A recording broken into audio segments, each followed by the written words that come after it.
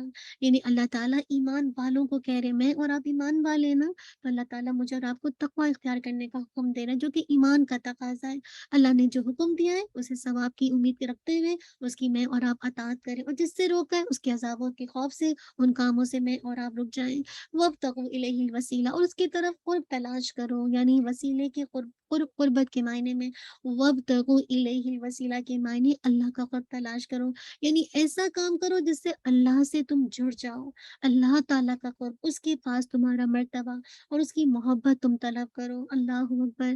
یاد رکھیے یہ چیز فرائض قلبی، یعنی کہنے کا مقصد ہے کچھ چیزیں ہوتی ہیں اللہ سے قرب کی جو قلبی ہوتی ہیں، جیسے محبت، محبت کیا ہے، دل کا فعل ہے، خوف دل کا فعل ہے، امید دل کا فعل ہے، رجوع کرنا دل کا فعل ہے، توکل دل کا فعل ہے۔ اسی طرح جب آپ الحمدللہ مراد ہے کہ فرائض قلبی، یعنی قلب کے ذریعے سے جڑ جاؤ، مراد ہے کہ محبت، خوف، امید، رجا، انابت، توکل سب اللہ کے لیے ہو۔ پھر یہ کہ بدنی فرائض جیسے زکوٰۃ ہے، حج ہے، یہ بھی کیا، یہ بھی جب آپ کرتے ہیں تو کیا حاصل کرتے ہیں، اللہ کا قرب حاصل کرتے ہیں۔ اسی طرح قلبی اور بدنی، جیسے آپ نماز پڑھتے ہیں، ذکر کرتے ہیں، تلاوت کرتے ہیں، لوگوں سے بہترین اخلاق سے پیش آتے ہیں، اب حلال طریقے سے مال کو حاصل کرتے ہیں، علم حاصل کرتے ہیں، اب کسی کو راحت پہنچاتے ہیں، تو یہ ساری جو خیر خواہی کرنا کیا، یہ سارے وہ اعمال ہیں جو تقرب الہی کا ذریعہ بنتے ہیں۔ بندہ اعمال کے ذریعے سے اللہ کا تقرب حاصل کرتا رہتا ہے، حتیٰ کہ وہ اللہ تعالیٰ کا محبوب بن جاتا ہے، اور جب اللہ تعالیٰ اس سے محبت کرنے لگتا ہے تو اللہ تعالیٰ اس کے کان بن جاتا ہے جن کے ذریعے سے وہ سنتا ہے، اس کی آنکھ بن جاتا ہے جس کے ذریعے سے وہ دیکھتا ہے، اس کے پاؤں بن جاتا ہے جن کے ذریعے سے وہ چلتا ہے، اور اللہ تعالیٰ اس کی دعائیں قبول کرتا ہے۔ اللہ اکبر۔ آپ کو یاد ہے حدیث میں آتا نا، مقام محمود کو بھی وسیلہ کہا گیا ہے۔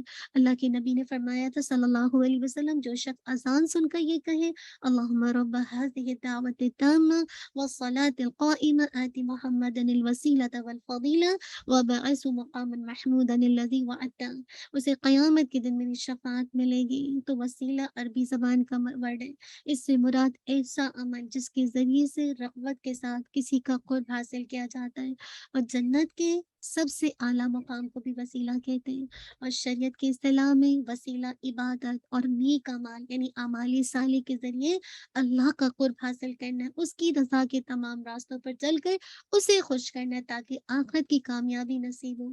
وسیلہ وہ سبب ہے جس کے ذریعے سے وسیلہ چاہنے والے اللہ کے قریب پہنچتا ہے، اس کی بارگاہ میں مقبول بنتا ہے، اور قرآن و سنت یہ تعلیم دی ہے کہ اللہ کا قرب حاصل کرنے کے لیے میں اور آپ کیا کریں، ان اعمال صالح کو وسیلہ بنائیں جن سے اللہ تعالیٰ راضی ہوتا ہے۔ اور عمل صالح وہ عمل ہے جو خالصتاً اللہ کی رضا کے لیے، اس کے خوف کے تحت اللہ کے نبی صلی اللہ علیہ وسلم کے نقش قدم پر چلتے ہوئے کیا تھا۔ اسی لیے اللہ رب العزت نے کیا فرمایا تھا، قل ان کنتم تحبون اللہ فاتبعونی یحببکم اللہ ویغفر لکم ذنوبکم واللہ غفور رحیم۔ آپ کہتے ہیں کہ اگر تم اللہ تعالیٰ سے محبت کرتے ہو نا تو میری پیروی کرو، اللہ تعالیٰ بھی تم سے محبت کرے گا، تمہارے گناہ معاف کر دے گا، اور اللہ بے حد بخشنے والا، بے حد رحم والا ہے۔ تو شریعت میں وسیلہ وہ ہے جس کا اللہ تعالیٰ نے اپنی کتاب میں حکم دیا، اور جس کی نبی صلی اللہ علیہ وسلم نے وضاحت فرما دی کہ ان اعمال کو اپنا کر اللہ تعالیٰ کا تقرب حاصل کیا جا سکتا ہے۔ آج بھی کتنے لوگ ہیں جو ممنوع قسم کے وسیلے کو اختیار کرتے ہیں، اور جسے کہا جائے سنتوں کے خلاف کام کرتے ہیں، اور جسے کہا جائے مطلب حرام چیزوں سے وسیلہ تلاش کرتے ہیں نا، تو یہ درست چیزیں نہیں ہیں۔ جو جسے کہا جائے دنیاوی وسیلے ذرائع کی بھی جسے کہا جائے مطلب اس کی بھی اپنی جگہ حیثیت ہے۔ انشاءاللہ کچھ مشروع وسیلے ہیں، کچھ غیر حرام وسیلے ہیں، وہ اس کا انشاءاللہ ہلکا سا بس آپ کو بتا دوں 2 منٹ لے کے، اور پھر انشاءاللہ نیکسٹ کلاس میں وسیلے کو تھوڑا سا انشاءاللہ نیکسٹ کلاس میں کنسیڈر کریں گے۔ لیکن آپ دیکھیں کہ رزق کے حوالے سے جو آپ تجارت کرتے ہیں، ملازمت کرتے ہیں، اجرت پہ کام کرتے ہیں، یہ سارے جائز وسیلے، مطلب مراد ہے کہ جائز ذرائع ہیں جن کے ذریعے سے آپ اللہ کا قرب حاصل کر سکتے ہیں۔ کوئی بزنس کرتا ہے، کوئی ملازمت کرتا ہے، یعنی ڈیلی ویجز پہ کوئی کام کرتا ہے، لیکن رزق کے حصول کے لیے جیسے کچھ لوگ سودی کاروبار کرتے ہیں، کچھ لوگ چوری کرتے ہیں، مال تو وہ بھی کما رہے ہیں، کچھ لوگ ذخیرہ اندوزی، آپ دیکھیے ابھی کووڈ میں کتنے لوگوں نے کتنے لوگوں کی مجبوریوں سے کھیلا، کتنا کچھ ذخیرہ اندوزی کی ہے، اور پھر اس کو مہنگے داموں میں بیچا ہے۔ پھر قیانت کے ذریعے سے بھی کتنے لوگ جسے کہا جائے کرام مطلب رزق کماتے، تو یہ کیا ہے، یہ حلال ہوگا؟ یہ تو سارے حرام ہے نا۔ اسی طرح آپ دیکھیے، آپ صحت کے حصول کے لیے آپ حلال دواؤں سے علاج کرواتے ہیں نا، لیکن اس کے برعکس کوئی حرام چیزوں سے، زہری ناپاک چیزوں سے جسے کہا جائے دواؤں سے علاج کرے تو یہ حرام ہے نا۔ اسی طرح بہت سے لوگ صحت نہ ملنے کے لیے کسی درگاہ پہ چلے جاتے ہیں، بابا جی کی قبر پہ حاضری دیتے ہیں، قبر والوں کو پکارتے ہیں، فریادیں ان سے لیتے ہیں۔ یہ سب کیا ہے؟ شرک اکبر ہے نا۔ نکاح کرنے کے لیے پیغام دینا جائز ہے، لیکن رشتہ منظور نہ ہونے کی صورت میں کسی جادوگر کے پاس جا کر ایسی تدبیر، یہ وسیلہ استعمال کریں کہ اس جادوگر کے پاس جا رہے ہیں، تدبیر اختیار کر رہے ہیں، اور لڑکی خود اس کی محبت میں جا کے گرفتار ہو جائے، یہ ساری شریعت کی نگاہ میں حرام وسیلے ہیں۔ کسی کا مال چوری ہو جائے، چور نہ ملے تو کسی عامل کے ذریعے سے چور کا پتہ لگانا، کتنا عام ہوتا ہے کہ ذرا پتہ تو لگاؤ کس نے چوری کی ہے، اور پھر وہ بتاتا ہے کہ یہ ہے، اور پھر کیا کچھ آپس کے فساد ہوتے ہیں۔ یہ شرعاً حرام ہے، اس لیے کسی کوئی غیب کی خبر نہیں جانتا۔ تو جو مشروع وسیلے ہیں، خالص ایمان کا وسیلہ دے کر اب اللہ سے دعا کر سکتے ہیں، نماز کا، روزے کا، حج کا بہترین وسیلہ ہے، عمرے کا وسیلہ، صدقے کا وسیلہ، جہاد کا وسیلہ، استغفار کا وسیلہ، دعا کا وسیلہ، درود کا وسیلہ، قرآن مجید کا وسیلہ، اللہ کے اسماء الحسنی کا وسیلہ، مومن بھائی کی دعا کا وسیلہ، نیک اعمال کا وسیلہ، گناہوں سے بچنے کا وسیلہ دے کر آپ اللہ کو یعنی ان وسیلے کے ذریعے سے آپ اللہ سے کوئی حاجت رکھ سکتے ہیں۔ حرام وسیلے کیا ہے؟ اولیاء اللہ، نیک لوگوں سے فریاد کرنا، غیر اللہ کے لیے نظریں ماننا، قبروں پر جانور قربان کرنا، کسی کے حق کا وسیلہ لینا، کسی کے جادو مرتبے کا وسیلہ لینا، جہاں وہ مرتبہ ہوتا ہے نا، تو یہ سارے جسے کہا جائے وسیلے حرام ہے، جسے کہا جائے نہیں لینا چاہیے۔ تو اللہ کی قربت، اور یہ قربت یاد رکھیے، یہ قربت اپنی مکمل صورت میں تو آخرت میں مومن کو نصیب ہوگی، لیکن اس کا عمل جب اسے اللہ سے قریب کرتا ہے تو یہ احساس اس کے اندر آتا ہے نا، کہ میں مطلب اس کو محسوس ہونے لگتا ہے نا۔ تو کئی ذرائع ہیں جہاں پہ بتایا جا رہا ہے اللہ کی قربت تک پہنچنے کے کئی ذرائع، اور اس میں سے خاص کر تقوی اور جہاد، اللہ کی قربت کے لیے اللہ سے ڈر کر زندگی گزارنا تقوی ہے، اور ساری زندگی اللہ کی نافرمانی سے بچنا، اللہ کی فرما برداری کے ذریعے اللہ کی قرب حاصل کرنے کے لیے جد و جہد کرنا، کوشش کرنا، اسٹرگل کرنا، یہ جہاد ہے۔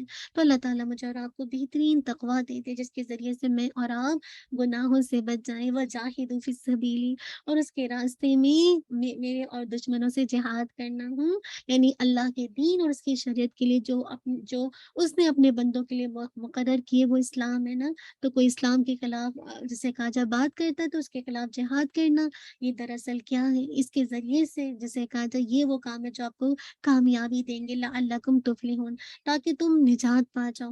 یعنی فلاح، یعنی فلاح کیا ہوتی ہے؟ یعنی ایسی نجات ہے جس کے بعد کبھی ناکامی نہیں ہوتی نا، تفلحون، تم آگ سے نجات پا جاؤ اور جنت میں داخل ہو جاؤ۔ ان الذین کفروا لو ان لهم ما فی الارض جميعا، یقیناً جن لوگوں نے کفر کیا اگر وقتاً ان کے پاس وہ سب کچھ ہو جو زمین میں اور اتنا ہی اور بھی اس کے ساتھ ہو، تاکہ وہ اس کو قیامت کے دن کے عذاب سے فدیے میں دے دیں، تو ان سے وہ قبول نہیں کیا جائے گا اور ان کے لیے دردناک عذاب ہے۔ اللہ اکبر، جن لوگوں نے اللہ سے ڈرنے کے بجائے دنیا کو ڈر کو اختیار کیا، اللہ کی قربت کے بجائے بے بنیاد سہاروں کے اعتماد پر زندگی گزاری، اللہ کی راہ میں سرگرم ہونے کے بجائے جسے کہا جائے خیالی سفارشوں کے سہارے زندگی گزارتی، تو یہ سوچا کہ آخرت کی کامیابی ان کا مقدر بننے والی ہے۔ ان کے بارے میں اللہ تعالیٰ نے بتا دیا کہ ساری زمین کے خزانے کے مالک بن جائے، اتنی ہی اور ان کو مل جائے اور فدیے میں دے کر اپنے آپ کو چھڑانا چاہیے، تب بھی آخرت کے عذاب سے ان کو نجات نہیں ملے گی، یہ نہیں نجات پا پائیں گے۔ انس بن مالک سے روایت ہے کہ اللہ کے نبی نے فرمایا صلی اللہ علیہ وسلم، اللہ تعالیٰ قیامت کے دن دوزخ کے سب سے کم عذاب پانے والے یعنی ابو طالب سے پوچھے گا، اگر تمہیں روئے زمین کی ساری زمین میسر ہو تو کیا تم ان کو فدیے میں اس عذاب سے نجات پانے کے لیے دے دو گے؟ وہ کہے گا ہاں۔ اللہ فرمائے گا، میں نے تم سے اس سے بھی سہل چیز کا اس وقت مطالبہ کیا جب تم آدم کی پیٹھ میں تھے کہ میرے ساتھ کسی کو شریک نہ کرنا، لیکن تم نے توحید کا انکار کیا، آخر شرک ہی کی۔ اللہ اکبر۔ تو وہی باتیں والا ہم عذاب علیم، اللہ تعالیٰ نے اللہ تعالیٰ کے عذاب سے نجات پانے کی کوئی صورت نہیں ہوگی، اس لیے ان کے لیے دردناک عذاب یریدون ان یخرجوا من النار وما هم بخارجین منها ولهم عذاب مقیم، وہ ارادہ کریں گے آگ سے نکل جائیں حالانکہ وہ سے ہرگز نکلنے والے نہیں ہوں گے، ان کے لیے ہمیشہ رہنے کا عذاب ہے۔ اللہم لا تجعلنا منهم، یہ آخرت کے عذاب کا منظر ہے نا، جہاں کفر کرنے والے آگ سے نکلنے کا ارادہ کر رہے ہوں گے مگر وہ کہیں نہیں بھاگ سکیں گے، ان کو مجبور کیا جا رہا ہوگا کہ وہ ہمیشہ رہیں گے، اور اس منظر سے انسان کو اللہ کی کیسی حاکمیت کا احساس دلایا جا رہا ہے نا کہ اس کا حکم جو ہے فیصلہ کونے کل جاری ہوگا، تو کیا کرو، آج بچ جاؤ، آج مان لو تو انشاءاللہ کل بچ جاؤ گے۔ وَلَهُمْ عَذَابٌ مُقِيمٌ، ہمیشہ رہنے والا عذاب۔ کفر وہ بد نصیبی ہے جس کی تلافی ساری کائنات دیکھ کر بھی میں اور آپ نہیں لے سکتے، یعنی ہو ہی نہیں سکتے۔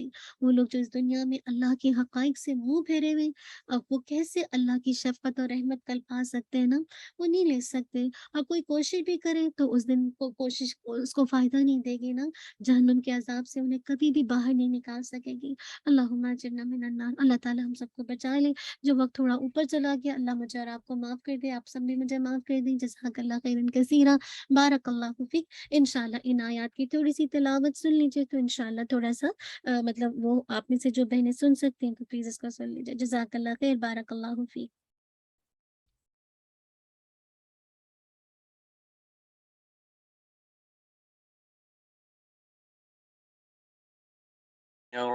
الرجيم بسم الله الرحمن الرحيم واتل عليهم نبأ ابني آدم بالحق إذ قربا قربانا فتقبل من أحدهما ولم يتقبل من الآخر قال لأقتلنك قال إنما يتقبل الله من المتقين لئن بسطت إلي يدك لتقتلني ما أنا بباسط يدي إليك لأقتلك إني أخاف الله رب العالمين إني أريد أن تبوء بإثمي وإثمك فتكون من أصحاب النار وذلك جزاء الظالمين فطوعت له نفسه قتل أخيه فقتله فأصبح من الخاسرين فبعث الله غرابا يبحث في الأرض ليريه كيف يواري سوءة أخيه قال يا ويلتى أعجزت أن أكون مثل هذا الغراب فأواري سوءة أخي فأصبح من النادمين من أجل ذلك كتبنا على بني إسرائيل أنه من قتل أنه من قتل نفسا بغير نفس أو فساد في الأرض فكأنما قتل الناس جميعا ومن أحياها فكأنما أحيا الناس جميعا ولقد جاءتهم رسلنا بالبينات ثم إن كثيرا منهم بعد ذلك في الأرض لمسرفون إنما جزاء الذين يحاربون الله ورسوله ويسعون في الأرض فسادا أن يقتلوا أو يصلبوا أو تقطع أيديهم وأرجلهم من خلاف أو ينفوا من الأرض ذلك لهم خزي في الدنيا ولهم في الآخرة عذاب عظيم إلا الذين تابوا من قبل أن تقدروا عليهم فاعلموا أن الله غفور رحيم يا أيها الذين آمنوا اتقوا الله وابتغوا إليه الوسيلة وجاهدوا في سبيله لعلكم تفلحون إن الذين كفروا لو أن لهم ما في الأرض جميعا ومثله معه ليفتدوا به من عذاب يوم القيامة ما تقبل منهم ولهم عذاب أليم يريدون أن يخرجوا من النار وما هم بخارجين منها ولهم عذاب مقيم. الحمدللہ جزاک اللہ خیر بارک اللہ فیک انشاءاللہ تھوڑی سی کل نیکسٹ ٹائم انشاءاللہ کچھ آیات کو لے کے پیچھے سے لے کے چلیں گے لیکن الحمدللہ تفسیر کمپلیٹ ہو گئی ہے بارک اللہ فیک اللہ تعالیٰ مجھے اور آپ کو عمل کی توفیق دے دے اللہم آمین اللہم احسن عاقبتنا فی الامور کلها واجرنا من خزی الدنیا وعذاب الآخرة ربنا تقبل منا انك انت السمیع العلیم وتب علینا انك انت التواب الرحیم سبحانک اللہم وبحمدک أشهد أن لا إله إلا أنت أستغفرك وأتوب إليك سبحان ربك رب العزة عما يصفون والسلام على المرسلين والحمد لله رب العالمین. پلیز آپ سب مجھے معاف کر دیجیے گا جو ٹائم اوپر چلا گیا. جزاک اللہ خیر بارک اللہ فیک. السلام علیکم ورحمۃ اللہ وبرکاتہ.